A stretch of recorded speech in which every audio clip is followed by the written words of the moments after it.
हा नमस्कार. हे आहे नागपूरचं यशवंत स्टेडियम. सध्या विधानसभेचं हिवाळी अधिवेशन नागपूर या ठिकाणी सुरू आहे आणि या अधिवेशनावर वेगवेगळ्या संघटना असतील, वेगवेगळ्या मागण्या असतील, त्या मागण्यासाठी महाराष्ट्रातून सर्व लोक या ठिकाणी येतात.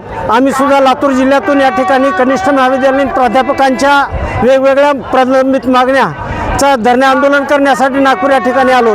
तर या ठिकाणी महाराष्ट्र राज्य शिक्षक संघटनेचे राज्य उपाध्यक्ष माननीय प्राध्यापक शिवरामजी सूर्यवंशी सर, त्याचबरोबर कोषाध्यक्ष प्राध्यापक एकनाथ पाटील सर, कार्यालय सचिव राजेंद्र नागरगोजे सर, जिल्हा प्रतिनिधी गजानन तनशेट्टी सर, प्राध्यापक गोविंद सूर्यवंशी सर आणि मी स्वतः प्राध्यापक शेवळे सर या ठिकाणी अधिवेशनाच्या ठिकाणी धरणे आंदोलन करण्यासाठी आम्ही आलेलो आहोत. कारण की गेल्या अनेक वर्षापासून कनिष्ठ महाविद्यालयीन प्राध्यापकांच्या अनेक मागण्या शासनाने दुर्लक्ष केल्यामुळं आज कनिष्ठ महाविद्यालयीन प्राध्यापक भरडला जातोय आणि त्याला न्याय मिळावा या भूमिकेतून आम्ही या ठिकाणी आलोत. आता लगेचच धरणे आंदोलनास सुरुवात होईल. धन्यवाद.